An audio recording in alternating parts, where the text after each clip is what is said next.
أعوذ بالله من الشيطان الرجيم بسم الله الرحمن الرحيم Surah Al Kahf, ayah number 89, 90 and 91. Bismillahir Rahmanir Rahim. Summa atba'a sababa hatta idha balagha matla ash-shamsi wajadaha tatlu'u ala qaumin lam naj'al lahum min duniha sitra kadhalika وَقَدْ أَحَطْنَا بِمَا لَدَيْهِ خُبْرًا. We have reached the point where Urdu al-Islam, prophet and king, is using those very special means which Allah has provided him, an extraordinary means, and he's traveling again. So summa, and once again, he is choosing atba sababa, he's choosing those extraordinary means and he's traveling. Now, where does he travel to? He travels in the opposite direction. First he went to the west. Hatta iza balagha matla ash-shamsi, till when he came to the place of the rising sun. Wajadaha tatlu ala qaumin lam naj'al lahum min duniha sitra. He found that it was rising on a people for whom we had provided no coverings against it. So the very far east he's traveled to the eastern extent of the known landmass that he knew of, he has come across a place where the sun is rising. There are two things here which we need to identify and talk about. The first thing is, we have to ask ourselves, is there a place where the sun rises? And secondly, is it true that there are people there which have absolutely nothing between them and the sun? So, firstly, towards the east, there are many lands which are considered to be the land of the rising sun. Even today, Japan, for example, is called the land of the rising sun. So if you're traveling east and you're heading in a direction which is northeast, you will end up in places where the sun rises very early, especially certain time of the years, for 6 months at least. So he reached there at a time of the year when there were very short nights, and in Northern Europe, we very well know about it, especially in cases of Ramadan. We know that sometimes the time for Isha is hardly 2 hours. In fact, in some areas near the North Sea, which are not very high near the North Pole, but still towards the North Sea, at northern latitudes, you will find that the sun doesn't set at all, especially during the month of June. So, like in the East Yorkshire area and Scotland, in England, the sun would just go to the horizon, dip there, and it would just stay there. The light would stay there and it would rise again. So when people in those areas saw this phenomena, they used to be proud of it, and they called their land the land of the rising sun. So here we know that he has traveled in the eastward direction and went to similar latitudes, and he has found these areas where the sun doesn't seem to be setting. So it's called the land where the sun is always rising. Now, the second thing is, are there such people which Quran describes? And if we look at the far east, we will come across many lands where there are these primitive aboriginal people who do not have any dress, who do not have any clothes, who do not have any kind of technology. They don't even have houses. Either they're living in trees or they might make some temporary shelters to live in. And this starts quite soon in the east. I mean, near India, just between India and Indonesia, you have the Andaman Islands. And among the Andaman Islands, there are many islands inhabited by the natives, which are aboriginal people. And even today, in this century, they have no clothes, they have no houses, they have no shelters, they just live on those islands. They eat the food they have provided in those islands, and they go and fish in the sea, and they take some food out of the sea. They don't even have boats, so they have absolutely no technology, very primitive people. Then you move on, and Papua New Guinea, again you have these tribes, which are very aboriginal, primitive kind of lifestyle, adopted tribes. Further south you go to Australia, and when the Europeans came to Australia, they found the Australian Aboriginals, and these people had the same thing. They had no clothing, no concept of clothing. They did not have a concept of houses. And they were just living a very primitive lifestyle. And sometimes they would even go on what was known as walkabouts. So just go walk about into the wilderness and spend years and years there trying to discover themselves and then come back and then live with the community again. Even further east when we move, we go to the Americas, the New World. You go to South America, and in this day and age, in South America, there are about 200 indigenous people, especially along the Amazon. These are known the tribes of the Amazon. And they have the same lifestyle. They do not have any clothes. They do not have any houses. They do not have any shelters. They don't have technology. And they're just living off the land. And they're living off the environment which is around them.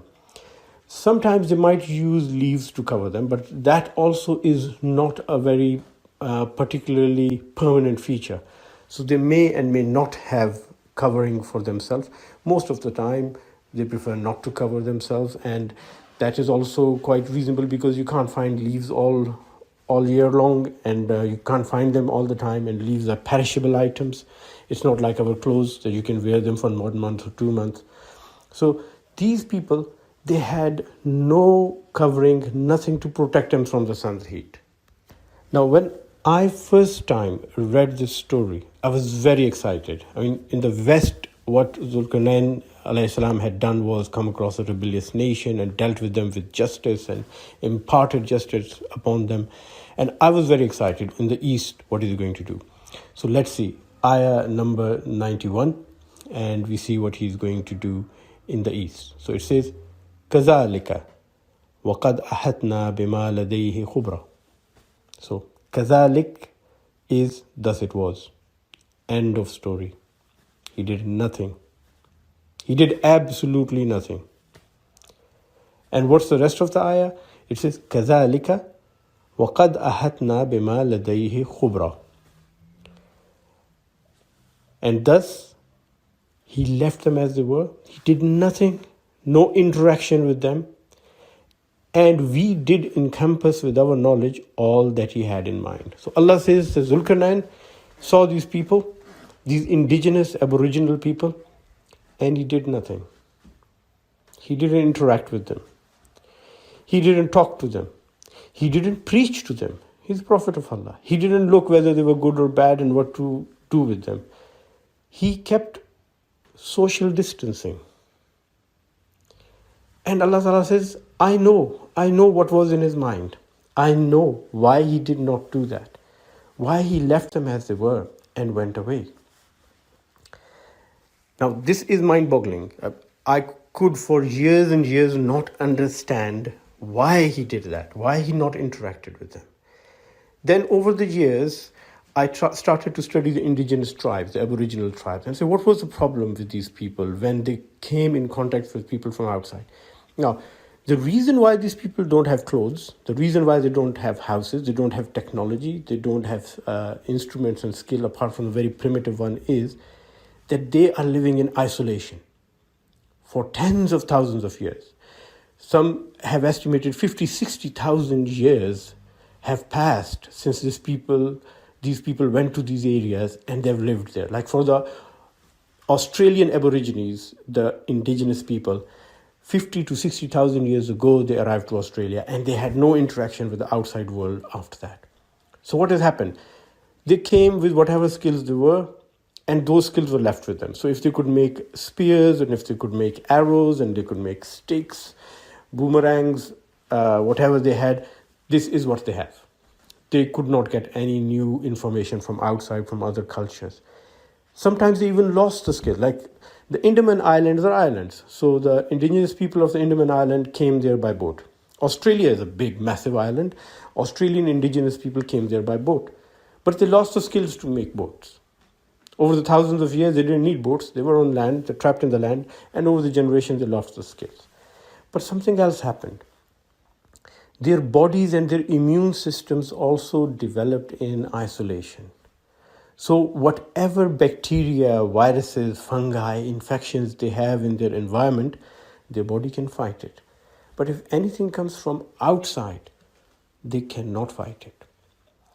When the Europeans went to North America and came across the Native Americans, and South America, the Native Americans of the Incas and Mayas and Aztec lineage, the first thing they noticed was as soon as the Europeans would meet them and sit with them and talk to them, after a few days, these people would start falling ill. They would catch whatever viruses, bugs there were in the foreigners, and then they'd spread it very quickly among their tribe. Up to 90%, 90% of the indigenous population of America died, mostly due to disease. And Europeans, when they saw this happening, they said, well, this is wonderful. We don't have to fight them for the land. We don't have to push them back from the land. Because imagine Europeans are arriving in a few numbers, hundreds, maybe thousands, and these people are millions. The whole continent is full of them. So what they did was they imported blankets from hospitals in Europe, from England and France and Spain. So if anyone was sick, had measles, had other diseases, the blankets they used in the hospital, they were imported at a very good high price. And they were gifted to the Native Americans. So the disease was spread. Now, we are immune to these diseases because we have been in contact with other nations, other countries, and these bugs have infected us over generations. So if a non-Native American gets measles or other disease, chances are they'll survive. They might be left with some spots on the skin, but they would survive. But for these Europeans, they would get terrible pneumonia, Native Americans, they would get terrible pneumonias and they would die. They would not be able to survive. And this was used as a technique to wipe out their populations. And that is why today you see that their population has shrunk to a few hundred. And the natives, the indigenous people knew that. They recognized this phenomena. For example, in the Andaman Islands, the British tried to go and see these people and try to preach to them Christianity. Well, they plucked a few outside, a husband and a wife, I think, some kids. They kept them outside in a boat and tried to give them clothes and toys and gifts. And these people they brought out into the boat, into the ship, they contracted some virus, some bacteria, and they started to die. And then they returned them to the island, whoever survived, and they also gave some gifts to the islanders. And initially the islanders, it was their first interaction, they accepted it. They said, it's weird, these people have come, they bring us gifts, they don't want anything from us. But then almost half of the population of that island in the Andaman, they died over the weeks and months with diseases. And they recognized that these foreigners who have come to us, they have brought this disease to us. So next time when they tried to go to the island, there was stiff resistance. These people had spears, they had arrows, they were standing there, they won't let anyone come nearby, and they did some weird rituals on the seashore, and they did a lot of crazy things just to scare them off. And they left some gifts for them, and whatever gifts they left for them, the Britishers, the people of the island, they burnt them. And then they buried them, including a pig. They left a pig for them to eat as food. And they just burnt those gifts, the dead pig also, and the toys and what other gifts were there. And then they buried them in the sand. Because they recognized that whatever they're bringing to us has got disease in it. Even if they don't want to spread it, it is being spread. This thing, last year, when I was reading Surah Al Kahf and explaining it, it didn't have the same impact as it does this year. What Zulkarnain did, I could see there was a reason for it. Allah Ta'ala says He knew whole. He could encompass the whole knowledge. Remember, we can't encompass the knowledge of Allah, but Allah can encompass our knowledge. So when Allah Ta'ala says He encompassed the knowledge of Zulkarnain, why He did this, why He did the social distancing, why He kept away from these people, I understood, but in my heart it was like, that feeling that He should have tried something. He should have preached to them, If I was with Zulkarnain, maybe I would have suggested at least talk to them about the deen of Allah, talk about Islam, talk about the hereafter. But this year, after the COVID pandemic, I recognized what was in Zulkarnain's mind. And in his mind was saving lives. It's more important to save life of a whole nation and a tribe rather to push them into a pandemic of a virus which they've never been exposed to. Today we understand because we've been exposed to a virus which originates from animals, probably a bat or an armadillo or a pangolin, and we don't live in the wild anymore. We don't have interactions with wild animals. We are not used to their viruses, and this virus is causing havoc.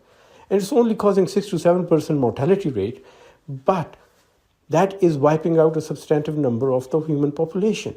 And the suffering with it. People are going on ventilators and lying on ventilators for weeks and weeks on.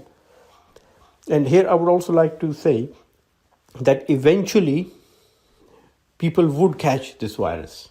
And I know there's a big debate and argument going around that why should we be in a lockdown and why should we be social distancing and why there should be a quarantine and why don't we let everyone get that virus. And there's a reason. And the reason Zulkarnain al-Islam understood much better than we do now. It's not just the disease and the virus. You will catch it eventually, yes. It's the volume of exposure which is important. So if Zulkarnain al-Islam has gone into this area of these indigenous people and touched something, and if he's taken his army with them and they've touched something, the trees and the leaves and the grass, and they sat somewhere and they dropped some stuff, yes, from those items and from this touching of different items, those indigenous people would get infections, whether bacteria or viruses, whatever Zulkarnain al-Islam and his army are carrying. But the amount of virus would be very low. They might have a mild illness and survive and develop immunity.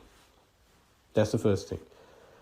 But if he would sit with them and talk to them and touch them and be close to them and spend some days with them, the amount of virus released would be immense. Amount of bacteria released would be immense.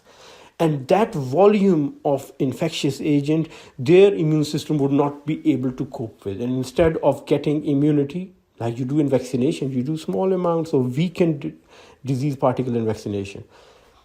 It would cause a full-fledged disease and a fatal disease. And that is why Zulkarnain al-Islam left them as they were, no interaction, and came back. But second thing, there's another thing. Why didn't he preach to them? Because why do we always assume that they would not be Muslim? Allah Ta'ala says He sends messengers to every nation, 124,000 prophets. Maybe those people already had a messenger sent to them before. Maybe they will have a messenger sent after Zulkarnain al-Islam. We know Zulkarnain al-Islam was not the last prophet. Maybe they already believe in one Allah in their own way. If they're not wearing clothes and not living in houses, doesn't mean they're not human and Allah is not sending them messengers. And why do we always have to push our own brand of religion and our understanding onto other people? And this is what has happened in the West. Apart from spreading disease in Australia and America and wiping out the local indigenous population, there was also a very concentrated move to force people to change religion. In Africa, for example, some of the preachers of Christianity, they would preach to one tribe, give them gifts, and once they had converted to the religion, they would attack other tribes. And whoever accepted Christianity lived. If they did not accept Christianity, kill them all. In America, same thing was used. A lot of local chieftains and leaders of the indigenous American tribes were killed because they did not accept Christianity. In Australia, it was worse. In Australia, they just used to take away the children. So mother, father sitting with children, a van would pull up, people would come out, pick up the children, take them away. Nothing said, nothing asked. The mother and father would be crying and the kids would be crying, and they just ship those kids away, whisk them away in vans, put them in orphanages, dress them up like Europeans, force them to learn about European culture and Christianity, and when they were 18 years old, let them out loose. And most of these children, they grew up to be alcoholics because they had lost contact with mother and father, with extended families. They were brought up in orphanages. They were beaten up there. They were forced to become civilized. And when they went back, they could not fit in that society. They could not fit in their own indigenous society. And when they came to the modern world, they were not accepted because of their race, tribe, and color. So all of these things were done in the name of preaching. And one other thing which I would like to mention is that it came to the limit that in Australia, some missionaries would invite the indigenous people and give them food laced with poison. And hundreds of them would die after eating that food, men, women, and children. And these are missionaries. They're there to spread the word of God, to spread Christianity. And when asked why they did that, they said, because these people, their existence is worse than animals. So we are doing them a favor by releasing them from this life. And then they'll go to heaven. And it's very sad if you look at the history of how the Aboriginal indigenous people were treated in Australia. It is, in my personal opinion, worse than any ethnic cleansing ever. There are things which were done to these people which I can't even mention in this dars. And there are things which, being in a medical profession and seeing life and death every day, when I read upon what was done to these men and women of the Aboriginal Australian descent, it sends a shiver down my spine. It makes me tremble. And I've seen life and death day in and day out. But terrible things were done. But why am I mentioning it here?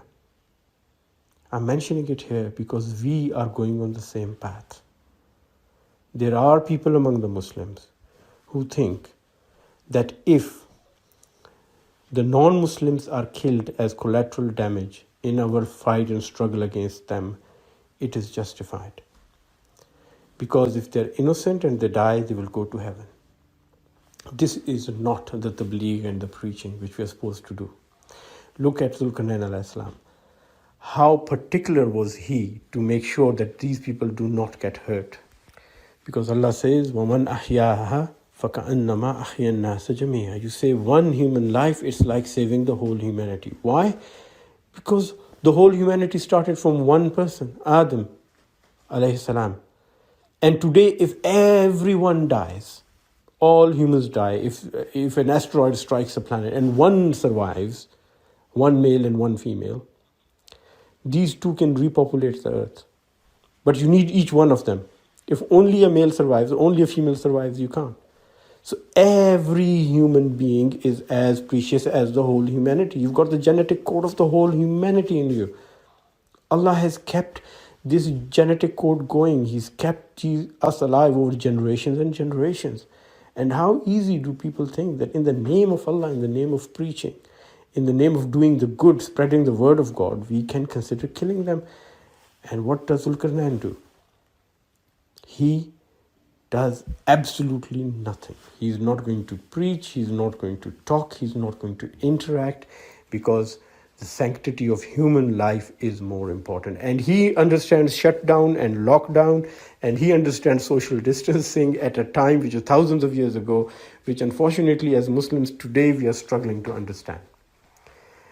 And last but not the least, what effect would that have on these people? And I'll close with this discussion. Now, these people have seen a mighty king come to them with a mighty army.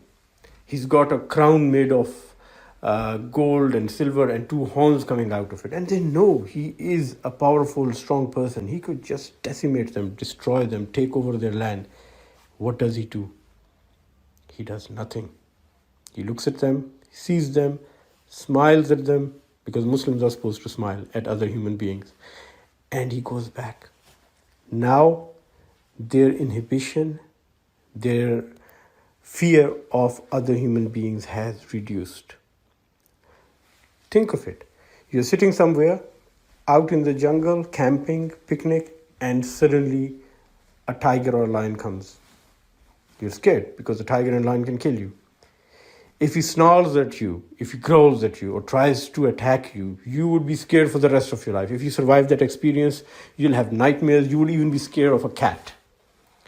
But if the tiger or lion just comes nearby to you, looks at you, wags his tail, goes away, you will have a huge sense of relief, and you would have a great respect and love for that animal and all animals of its kind in future. So what Zulkarnain did was use the technique of masterly inactivity and eloquent silence. He said nothing, he did nothing, but he got their confidence and won their hearts, and he earned their respect. And there is a message for us.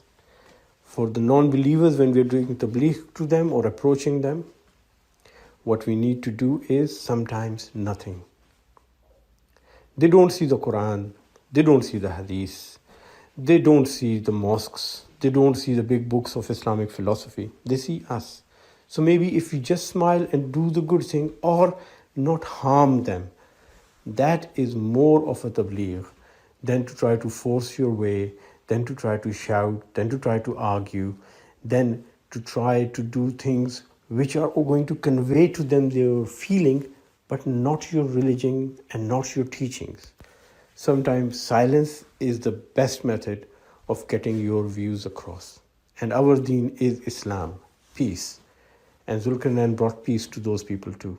He did not bring them any chaos or any trouble, and he avoided that. May Allah teach us how to follow the Islam in true spirit, inshallah. And tomorrow, inshallah, we will be going on his third journey. And before that journey, we'll talk about the phenomena of Ya'juj and Ma'juj, which again has created a lot of controversy. Till then, Assalamu alaikum wa rahmatullah, and please remember everyone in your prayers. Jazakallah khair for listening. A special thank you for everyone who made this effort possible, especially our IT team. Last but not the least, a big thank you and special prayers for the person who started this dawah effort with me, but prefers to stay anonymous at present. Please remember us all in your prayers. May Allah reward everyone who's involved in this dawah effort, especially the people who are watching it and listening to it. May Allah reward them in this life and the hereafter.